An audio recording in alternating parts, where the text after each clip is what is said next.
January 1944. Northern Italy. A cold mist clings to the shattered roofs of a railway junction as German officers gather beside the smoking rails. Overhead, the last echoes of American B-24 engines fade into the winter sky. But what freezes every man in place is not the bombing itself. It is the memory of one bomb turning, almost unnaturally, mid-fall, adjusting its path as if guided by an invisible hand. It is here that their disbelief begins, and the story behind that moment reaches back into a world racing to reshape warfare.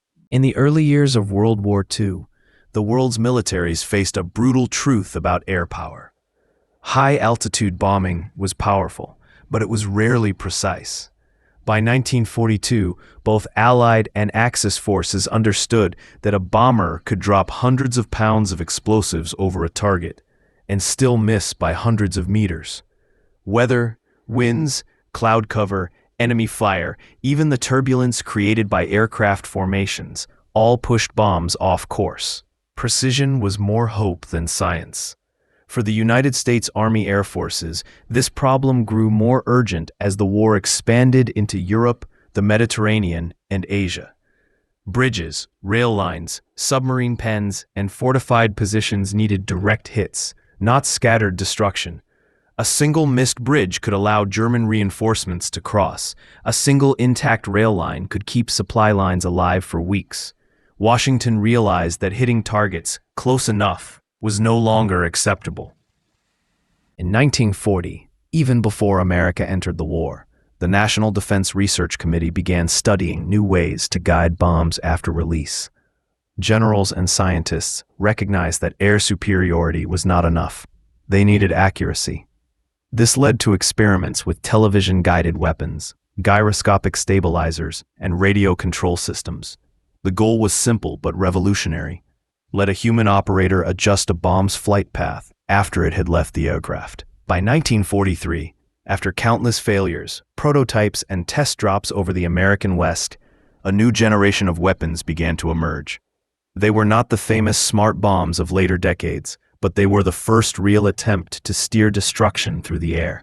Among them were the radio-controlled Azon, for azimuth only, Razon, and early VB series precision bombs. The concept was radical. Instead of falling freely, these bombs carried small receivers, stabilizing fins, and movable tail surfaces that responded to a joystick in the aircraft. For the first time in history, a bombardier could nudge a bomb left or right while watching its descent. It was a quiet technological shift, barely noticed outside classified American workshops, but one that would soon stun German officers who believed American bombs behaved exactly like their own. That belief would not survive the battlefield encounters that followed. By mid-1943, German military planners had a clear picture of American bombing capabilities. They respected the size of the U.S. fleets, the endurance of the B-24 and B-17, and the increasing accuracy of the Norden bomb sight. But they also believed one thing with absolute certainty. American bombs were still free-fall weapons. No matter how skilled the bombardier, once a bomb left the aircraft, nature took over. Wind, drift, timing errors. These rules were universal. What German officers did not imagine was that U.S. engineers had quietly broken that rule. Inside converted factories and military hangars across the United States, technicians installed miniature radio receivers in the tails of new experimental bombs. The systems were simple by today's standards, but revolutionary in their era. A bombardier held a small control joystick linked to a transmitter. When he tilted it left or right, the bomb's tail fins responded, altering its horizontal direction. It was still a gravity-driven weapon, but now guided within the final seconds of its descent. The first operational versions, such as the Azon, were deployed to specialized units, including groups in the 8th and 9th Air Forces in Europe and squadrons in the China-Burma-India theater. Their crews trained relentlessly to master the new technology. Controlling a bomb mid-air required calm nerves, sharp eyesight, and tight coordination between pilot, radio operator, and bombardier. Targets were carefully selected.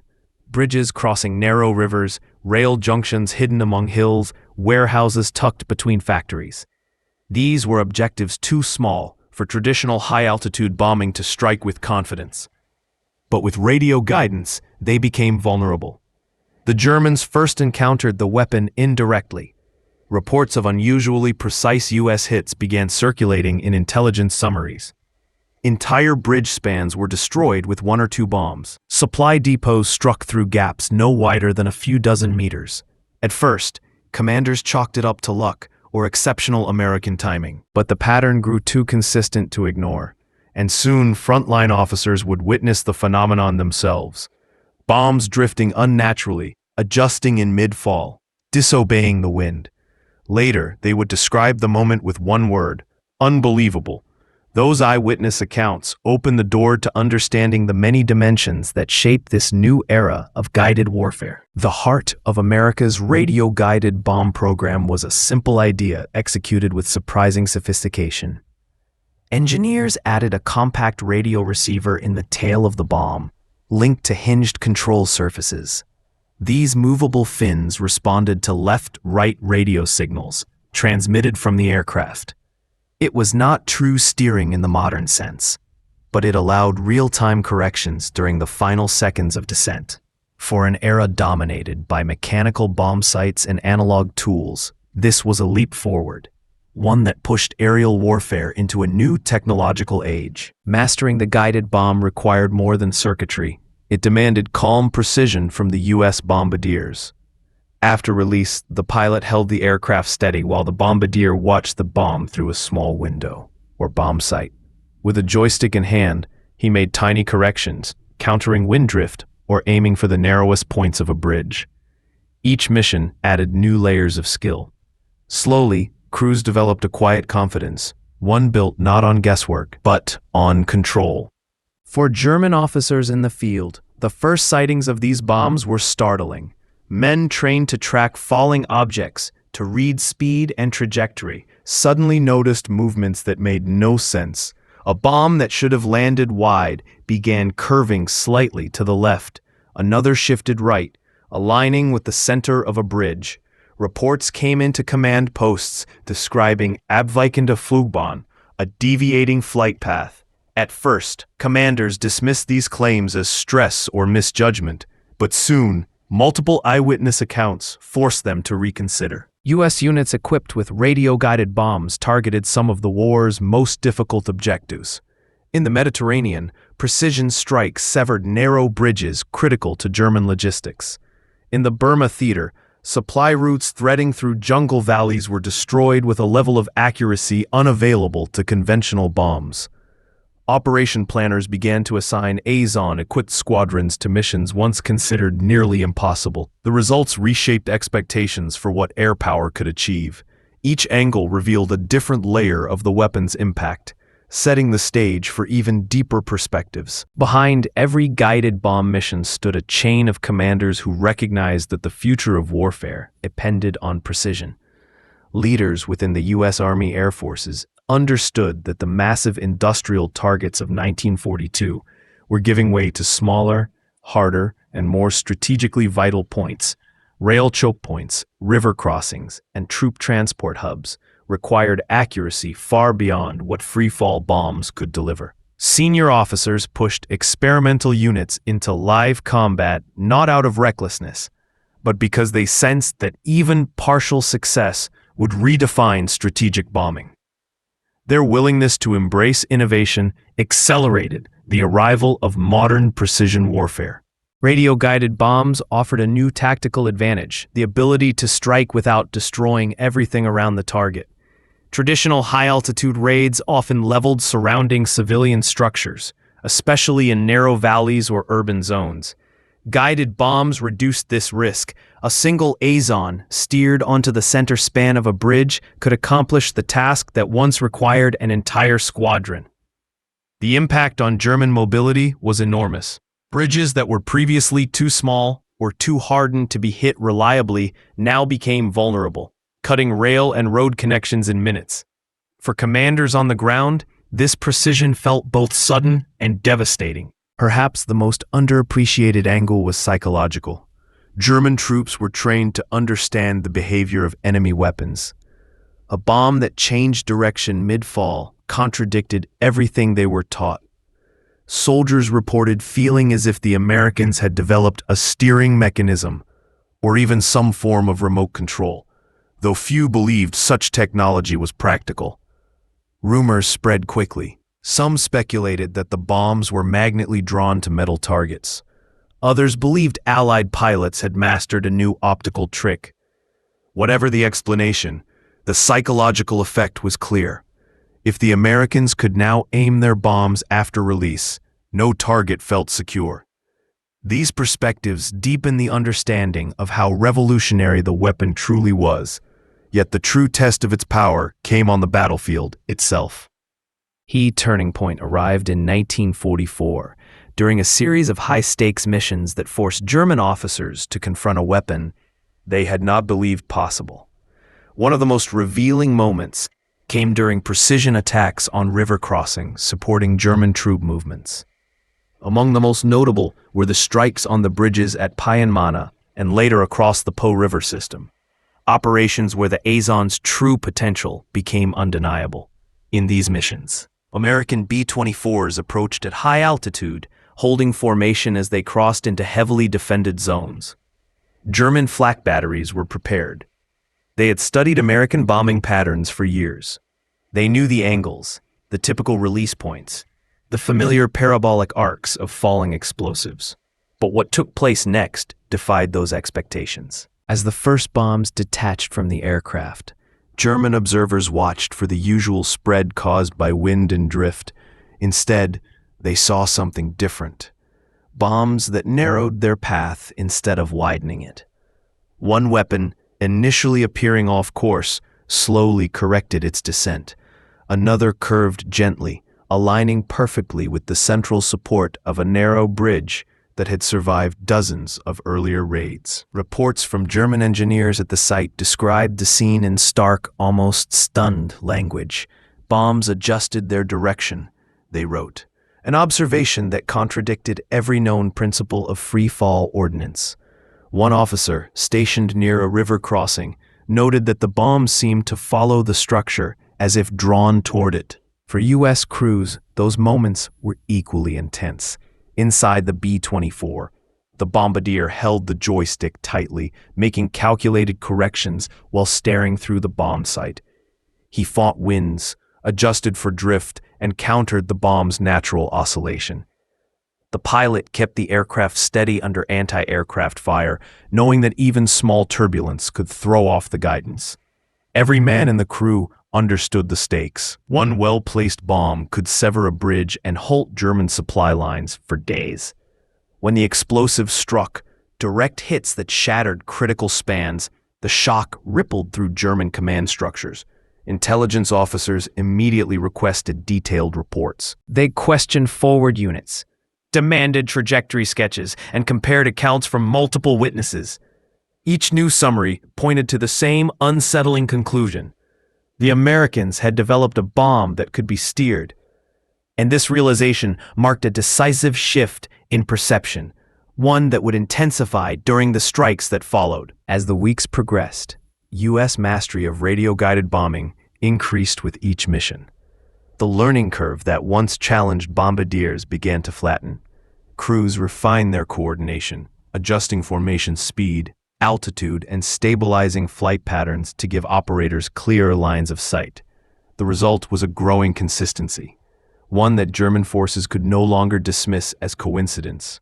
In Italy, narrow rail bridges that had withstood repeated traditional bombing runs fell one after another.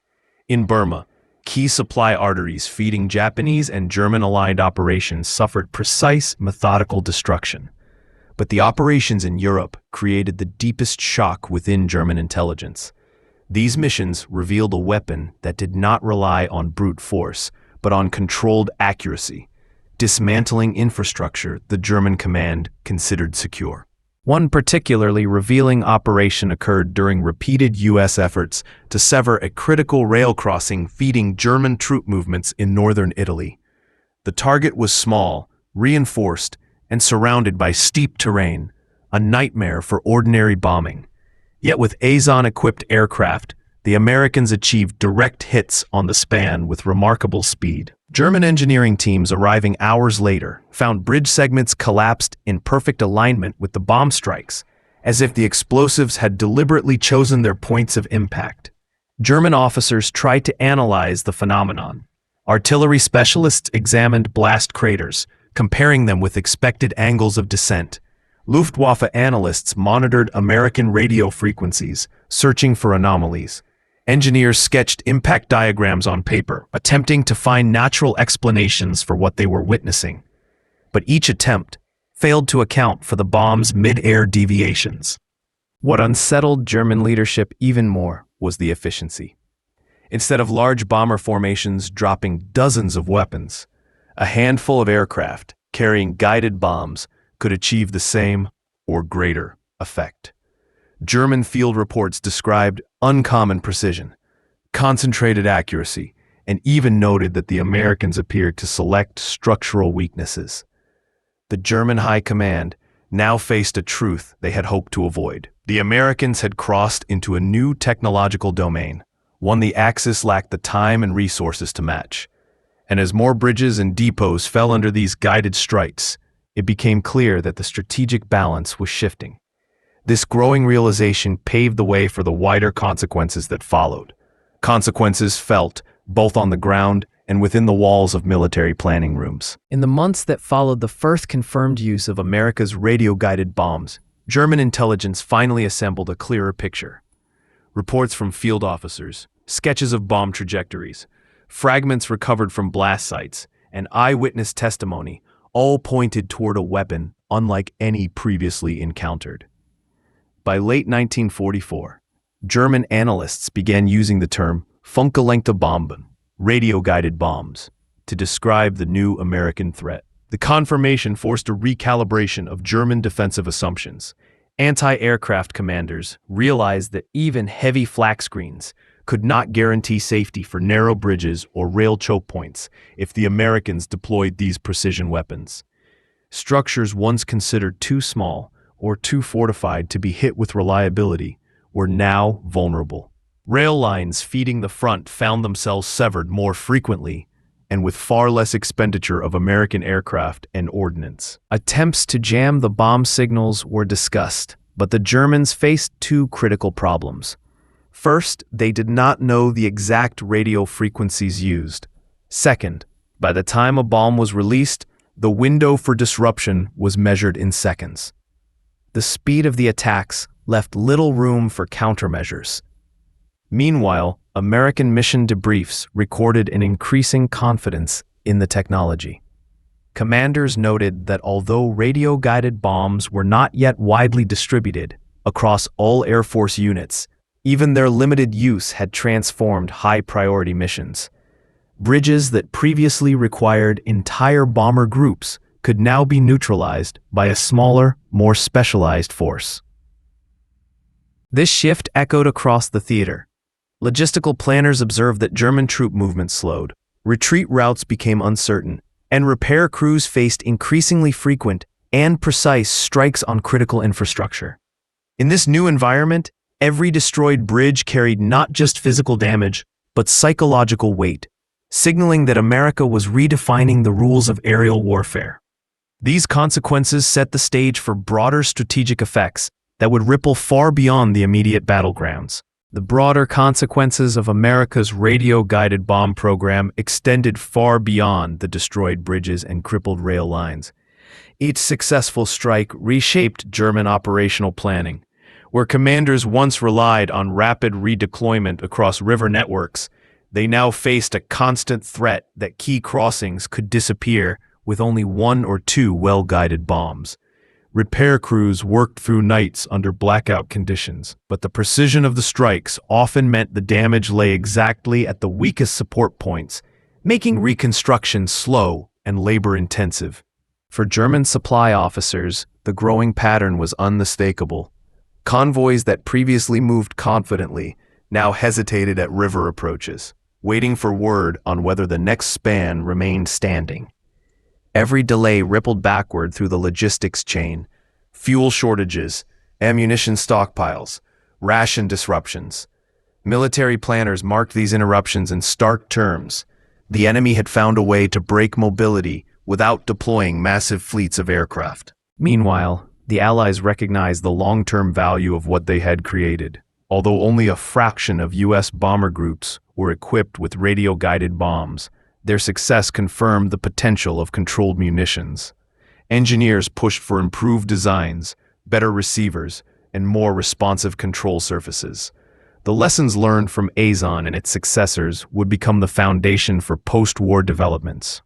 From early Cold War guided weapons to the modern precision bombs that define today's air power. German officers, looking back in late war analyses, acknowledged a technological gap they could not hope to close. Even as the Third Reich accelerated work on its own advanced weapons, V-2 rockets, jet aircraft, and experimental missiles, it lacked the industrial stability and time needed to replicate American guided bomb systems. The war was shifting toward a contest of innovation and endurance, and the United States had demonstrated a decisive advantage in both. These developments set the stage for a historical reflection on what the emergence of guided bombs truly meant, for warfare, for technology, and for the soldiers who witnessed the change with their own eyes. The appearance of America's radio-guided bombs marked more than a tactical breakthrough. It signaled the beginning of a new relationship between human intention and destructive force. For the first time in history, a bomb no longer followed a blind, predetermined path. It responded, it adjusted, it carried in its final descent the touch of the operator guiding it from thousands of feet above. German officers who watched these weapons shift direction mid-air were witnessing the earliest shape of a future they could not yet define. They saw the moment when warfare crossed from mechanical prediction into human-controlled precision.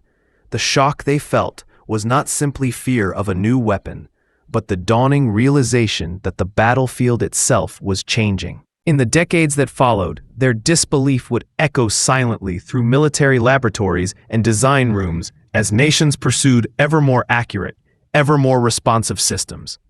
The Azon and its successors were primitive by modern standards, but they carried an idea powerful enough to endure.